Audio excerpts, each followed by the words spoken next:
तो उसको एक इम्पॉर्टेंट केस ला। ये काजी फैज़ और सरदार तारक मसूद ने इसकी हियरिंग की।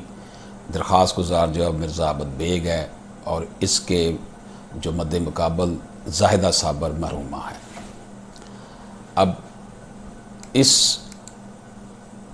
केस में जो है उसका जो भी स्टांस है उस हवाले से हम बात करेंगे कि इसमें कानून शहादत का आर्टिकल 10 जो है वो भी इन्वॉल्व है, 10 ऑफ 1984, सेक्शन 179, 118 और 119 कॉन्ट्रैक्ट एक्ट का 1872 का भी इन्वॉल्व है और सेक्शन 25 भी इन्वॉल्व है।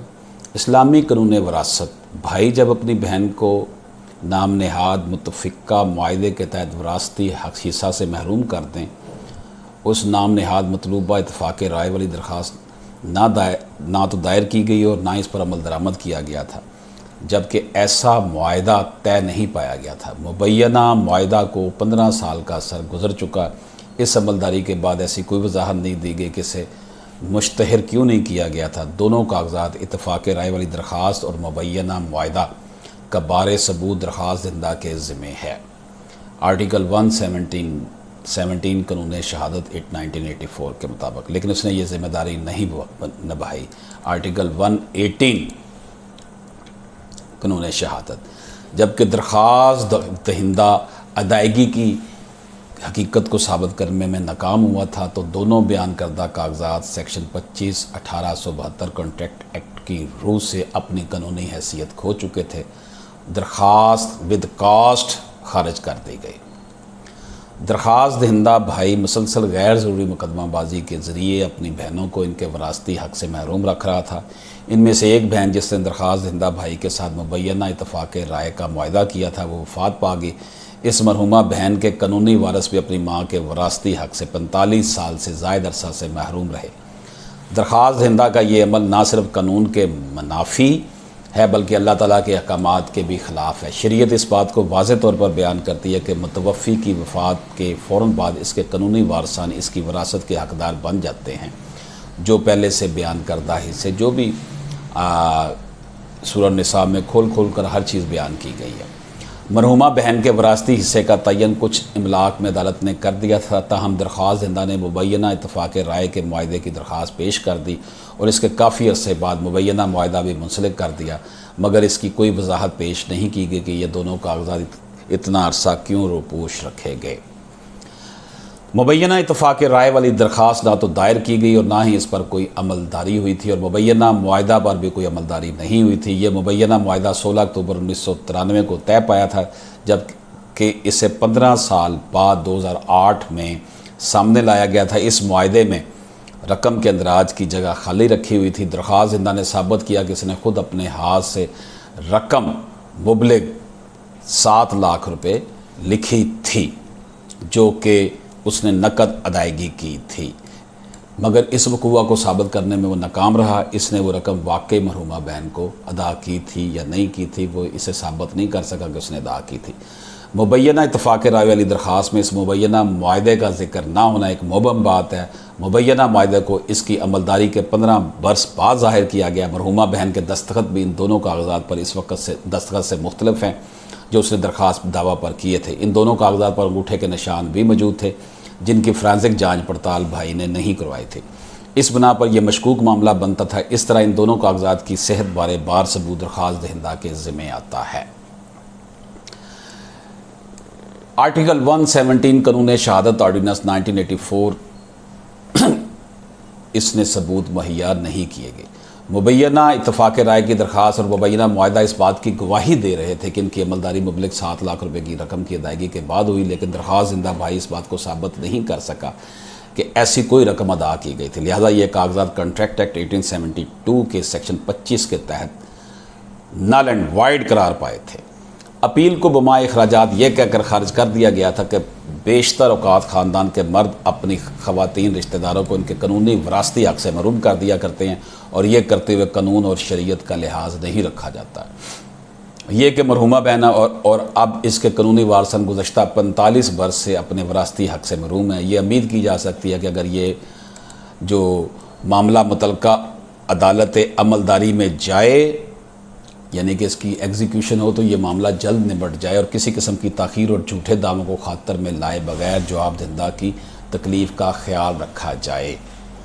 इस्लामी कानून के इसमें जो है वरासत सिनफ नाज़िक ख़वातीन को ज़बरदस्ती इनके हक़ विरासती हक़ से इनके मर्द रिश्तेदारों के हक़ में दस्तबरदार करवाना, इस तरह से ख़वातीन की दस्तबरदारी अवामी पॉलिसी और शरीयत के ख़िलाफ़ है। इसमें ग़ुलाम अली मुकदमा PLD 1990 SC का भी हवाला दिया गया है। अब ये था वो केस ला जो मैं आपकी खिदमत में पेश कर रहा हूँ, जिसमें पहले तो ये बयान किया गया कि माँ उसको बाप को बहन को जो वो हिस्सा दस्तबरदारी करवा दी गई। फिर ये कहा गया नहीं जी नहीं, हमने उसे 7 लाख रुपया दे दिया और ये वो साबित नहीं कर सका कॉन्ट्रैक्ट एक्ट के तहत। अब इसका हुक्मनामा जो है वो मैं पढ़कर आपको सुनाता हूँ कि ये हुक्मनामा जो फिर लिखा, पहले मैंने आपको उसके जो अट्रैक्ट सेक्शन कर रहे थे उसमें कॉन्ट्रैक्ट एक्ट और कानून शहादत ऑर्डर 1984 अट्रैक्ट कर रहा था। काजी फैज़ ईसा साहब ने इस फैसले को लिखा, मिर्ज़ा सुल्तान बेग जो कि 22 मार्च 1975 को वफ़ात पा गए थे, उन्होंने अपने पीछे वारसान में एक बेवा ताहिरा सुल्ताना, 2 बेटे मिर्ज़ा आबद बेग और मिर्ज़ा इमरान बेग और 4 बेटियां आबदा आज़म, जाहिदा साबर, नवीरा सुल्तान पाशा और फ़ाखरा तारुक को छोड़ा। अपने वालिद की अमलाक और असाजात से मुतल्लक एक मुकदमा मुअर्रखा 20 मई 1980 को आबदा आज़म दरख्वास्त दहिंदा नंबर 1 और जाहिदा साबर दरख्वास्त दहिंदा नंबर 2 की जानब से दायर किया गया। उन्होंने इस मुकदमे में इस जायदाद का जिक्र किया जो उनके वालिद छोड़ गए थे और शरीयत के मुताबिक अपने हिस्से का तकाजा किया था। मुकदमे का फ़ैसला 26 मार्च 1992 को हुआ था, जिसमें 2 जायदादों का जिक्र था और वो ये कि मकान नंबर 69 इसका साबका नंबर 118 था, garden block garden town Lahore में ये जो है वाक़या है, जिसकी पैमाइश 6 कनाल अराजी है और रामगली नंबर 2 लाहौर में वाक़या एक दुकान है। मिर्ज़ा आबद बेग ने इस फैसले के ख़िलाफ़ अपील जमा करा दी और एक दूसरी अपील इसकी माँ भाई और दो बहनों ने नवीरा पाशा और फ़ाखरा तारक की जनत से जमा करवाई थी। दोनों अपीलों को मुअर्रखा 3 जनवरी 1995 के फैसला की रूह से खारिज कर दिया गया। लिहाजा मिर्ज़ा आबद बेग की तरफ से नज़रसानी की अपील दायर की गई और इसी असना में उसने अपनी बहन आबदा आज़म दरख्वास्त नंबर 1 से एक वादा कर लिया कि वो बाइवज़ 14 लाख रुपये अपना दावा वापस ले ले और मज़कूरा मुकदमा 22 नवंबर 1995 को निपटा दिया गया। मुअर्रखा 21 अक्टूबर 1997 को नवीदा पाशा, जाहिदा साबर और फ़ाखरा तारक ने सेक्शन 12(2) CPC के तहत हाई कोर्ट में दरख्वास्त जमा कराई। हाई कोर्ट के फाजल जज ने नज़रसानी की दरख्वास्त के हुक्मनामा को जांचने और एपीलेट कोर्ट को शवाहद की नज़रसानी का हुक्म दिया। एपीलेट कोर्ट की जानब से शवाहद की जांच हाई कोर्ट को मुशाहदा के लिए भिजवाए गए। मुअर्रखा 9 अगस्त 2003 को हाई कोर्ट के फाजल जज ने यह फैसला सुनाया कि बहनों की तरफ से समझौता पर असरअंदाज होने वाला शख्स कानूनी तौर पर अख्तियार नहीं रखता। दोनों दरखास्तें CPC सेक्शन 12(2) के तहत कबूल कर ली गई थी और नज़रसानी की दरख्वास्त को दोहराने का कहा, उसे रिवाइज़ करने का कहा।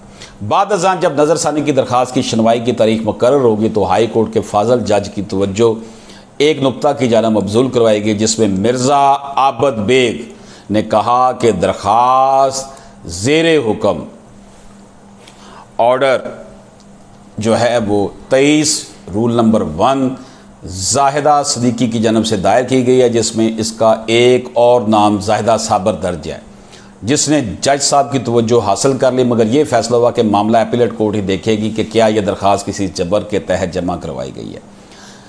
जाहिदा सदीकी या जाहिदा साबर, जिसने मुबैना इत्तफाक़ राय की दरख्वास्त पर दस्तखत किए थे, 2003 को वफ़ात पा गई। कबल इसके कोई फ़ैसला सुनाया जाता कि जाहिदा साबर के कानूनी वारसान ने मुअर्रखा 11 जुलाई 2008 को मुबैना इत्तफाक़ राय की दरख्वास्त से दस्तबरदारी ज़ाहिर कर दी कि हमारी जो वालदा थी, हम जिसके वारस हैं जाहिदा साबर या जाहिदा सदीकी, उसने कोई दस्तबरदारी नहीं की थी। तब 30 जुलाई 2008 को मिर्ज़ा आबद बेग CPC हुक्मनामा जो है वो 40 रूल नंबर 27 के तहत एक दरख्वास्त दायर की, जिसमें एक और सबूत पेश किया जो कि 2 सफ़ात का मुआहदा था।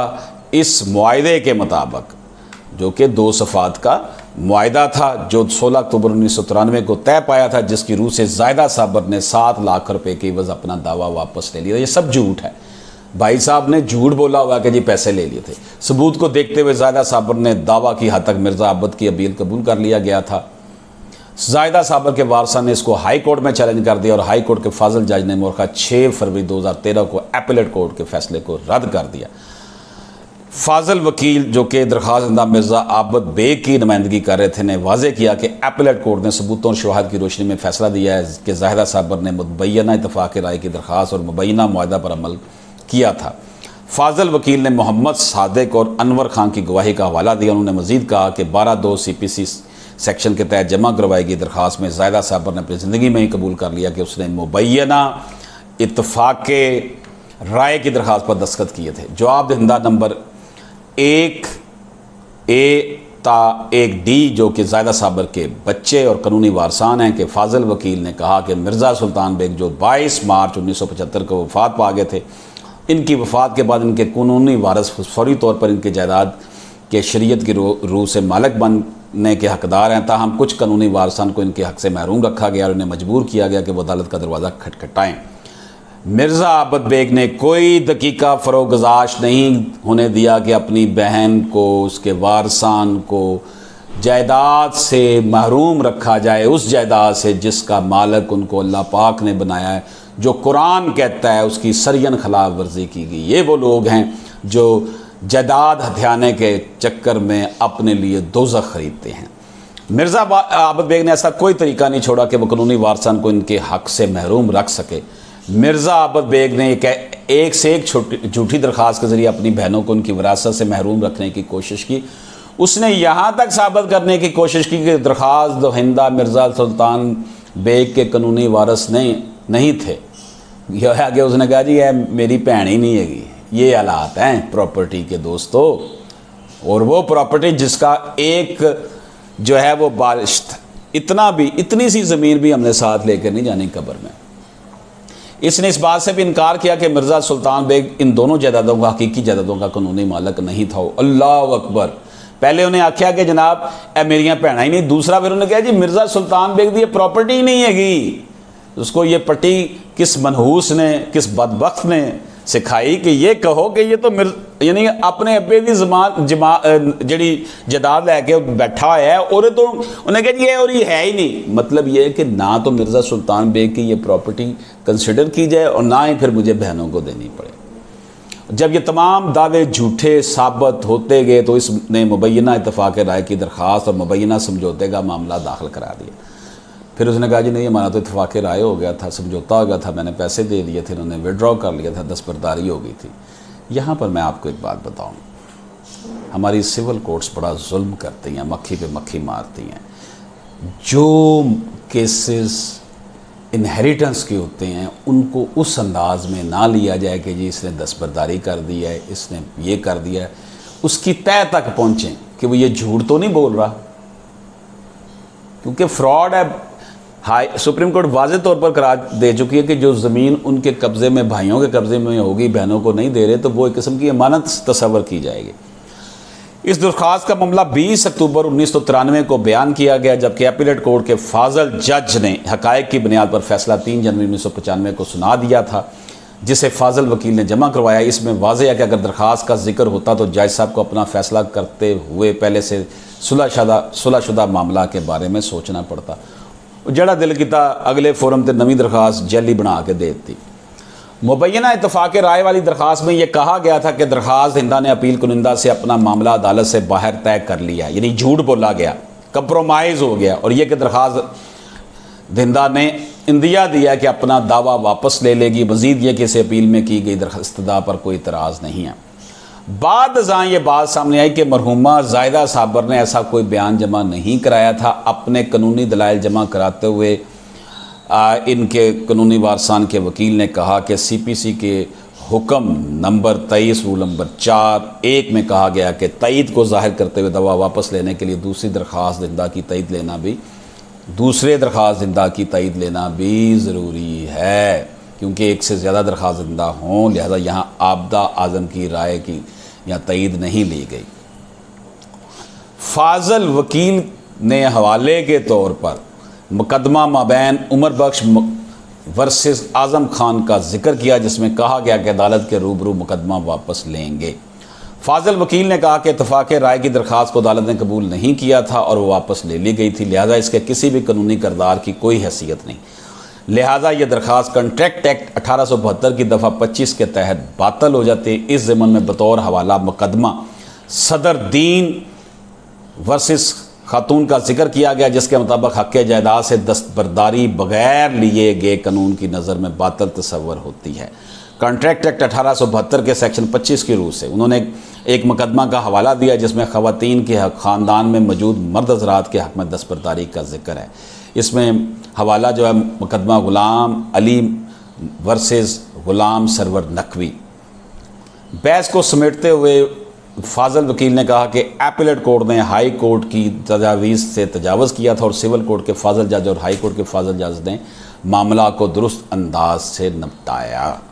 इसमें रेफरेंस दिया गया 1993 SCMR 374, 1993 SCMR 374, 380E, 2004 SCMR 1102, PLD 1990 supreme court 1। ये जो अफजलुल्लाह साहब वाली जो है वो जजमेंट है। अब अदालत कहती है जी हमने फाजिल वकील को सुना और तमाम कागजात का बगौर जायज़ा लिया। ये मुकदमा किसी भाई की जानब से अपनी बहनों के वरासती हक को गस्ब करने की एक बहुत भद्दी किस्म की मिसाल है। मिर्ज़ा सुल्तान बेग 22 मार्च 1975 को वफ़ात पा गया। इसकी वफ़ात के बाद इसकी जायदाद इसके वसा का हिस्सा है, जो कि इनके माबैन शरीयत के उसूल व ज़वाबित के मुताबिक तकसीम होनी चाहिए थी, लेकिन ऐसा नहीं हुआ, जिसकी वजह से कि दो बेटियों को मजबूरन अपने हक़ के हसूल के लिए मुकदमा करना पड़ा। मिर्ज़ा आबद बेग ने अपनी बहनों को मिर्ज़ा सुल्तान बेग की कानूनी वारिस मानने से इनकार किया। पहली बात तो यह कि पहले तो उन्हें कह दिया मेरियां भैन ही नहीं है। उसने बगैर सबूत ये दावा किया कि इसके वालिद का मज़कूरा जायदादों का हकीकी कानूनी मालिक, यानी कि दूसरा उसने पहले कहा जी बहनें ये मेरी नहीं है, फिर कहा जी ये जो मेरे अब्बा की प्रॉपर्टी नहीं है ये और तरह से ली गई है, अब्बा की है ही नहीं, ना कि ना अब्बा की वो बने ना बहनों को देनी पड़े। फाजिल सिविल जज ने मज़कूरा दोनों जायदादों के हवाले से फैसला सुनाया, मगर मिर्ज़ा आबद बेग ने मुसलसल झूठे मुकदमेबाजी की रवश जारी रखी ताकि वह अपनी बहनों को इनके हक़ से महरूम रख सके। इस दौरान जायदा साबर की वफ़ात हो गई। जबकि 45 वर्ष का अरसा गुजर चुका है, जायदा साबर की औलाद ताहाल अपने कानूनी हक़ वरासत से महरूम है। अपील कुरिंदा का यह तर्ज़ अमल शरीयत के कानून वरासत से मुतसादम है, जिसमें कहा गया है कानूनी वर्सा को इनके बुज़ुर्गों की वफ़ात के बाद पीछे छोड़ी गई जायदाद में से तयशुदा हिस्सों के मुताबिक फ़ौरन हिस्से दिए जाएँ। मज़कूरा दोनों जायदादों पर शाहिदा साबर के हक़ को अदालत ने तय किया।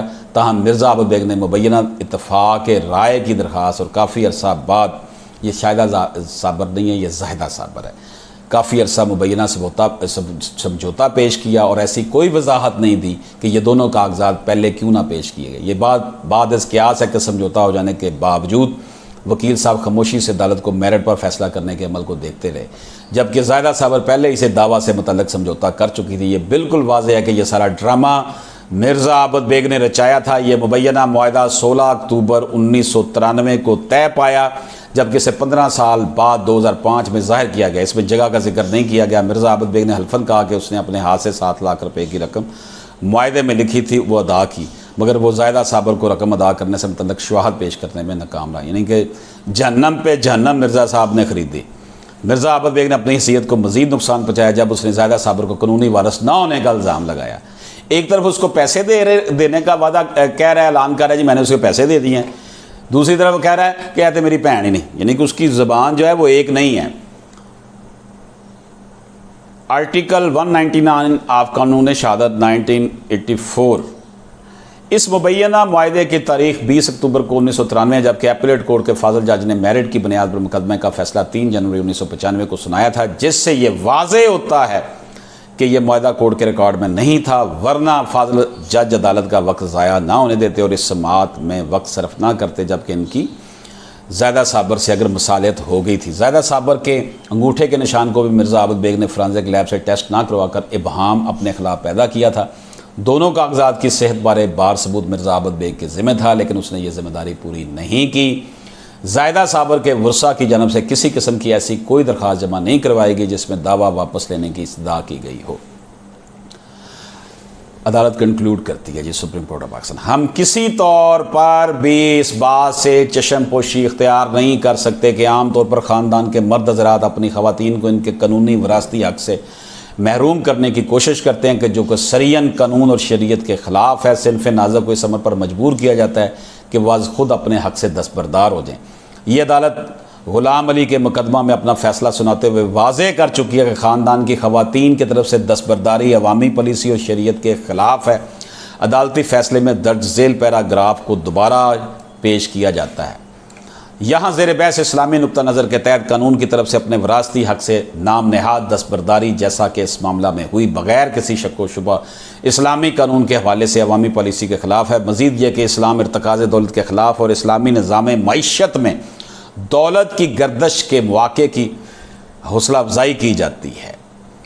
इस तरह विरासत की मुनसिफाना तकसीम भी इस्लाम के गर्दश दौलत के अमल का एक अहम हिस्सा है और अवामी मफाद की पॉलिसी है। लिहाजा ऐसी दस्तबरदारी हर लिहाज से अवामी पॉलिसी की खिलाफ वर्जी है, लिहाजा इसे बातिल करार दिया जाता है।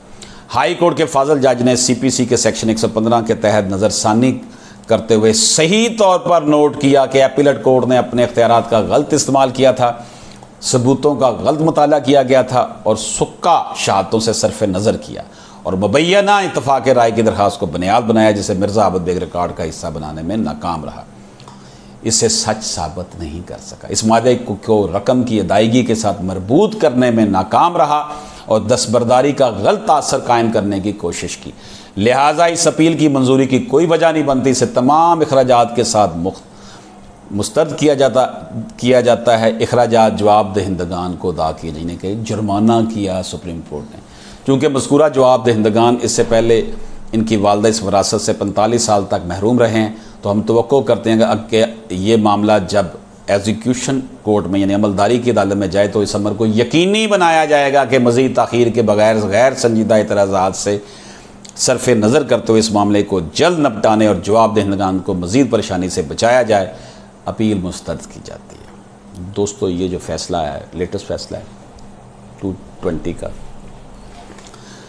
भाई साहब ने अपनी बहनों को हिस्से से महरूम करने के लिए एक दफ़ा तो कहा कि ये मेरी बहनें ही नहीं हैं, फिर कहा कि जी मैं तो इनको पैसे दे चुका हूँ, ये पैसे मैंने हलफ दिया, हालांकि नहीं दिए, फिर यहाँ तक कह दिया कि ये जो प्रॉपर्टी जिसे कहा जा रहा है कहीं मेरे अब्बा की, ये तो अब्बा की है ही नहीं, ये तो और ज़रिए से मैंने हासिल की है।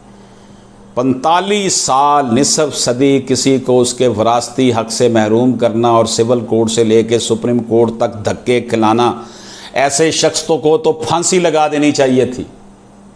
कितना जुल्म है इस माशरे में। अदालतों ने अपना वतीरा ये बनाया हुआ है, कितना स्लो पेस है कि लोग मर जाते हैं लेकिन उनको इंसाफ नहीं मिलता। ज़ायदा साबर केस लड़ते लड़ते मर गई। तो दोस्तों, हम मायूस नहीं है, मायूसी गुनाह है।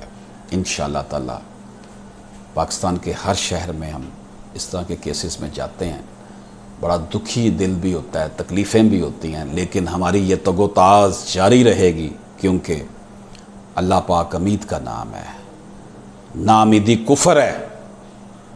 लक़द जाकुम रसूलुम मिन अनफुसिकुम अज़ीज़ुन अलैहि मा अनित्तुम हरीसुन अलैकुम बिल मुमिनीना रऊफ़ुर रहीम फ़इन तवल्लू फ़क़ुल हस्बियल्लाह ला इलाहा इल्लहु अलैहि तवक्कलतु व हुवा रब्बिल अर्शिल अज़ीम। शाख़ तमन्ना हरी है, जली तो नहीं, इश्क़ की आग बड़ी है, बुझी तो नहीं। अल्लाह पाक से दुआ है कि अल्लाह पाक हमारे मुल्क में कुरान व सुन्नत का कानून नाफज कर दे। अल्लाह पाक इन हुक्मरानों को हदायत दे। अल्लाह पाक जो इंसाफ के स्टेक होल्डर्स हैं, वकला हैं, जजेज़ हैं, हुकूमती अदारे हैं, प्रोसिक्यूशन डिपार्टमेंट्स हैं, अदालतें हैं, इनको भी अल्लाह पाक हदायत दे, क्योंकि बहुत जल्द भी हमने वहाँ चला जाना है जहाँ हमसे पहले वाले जा चुके हैं। अल्लाह हाफ़िज़।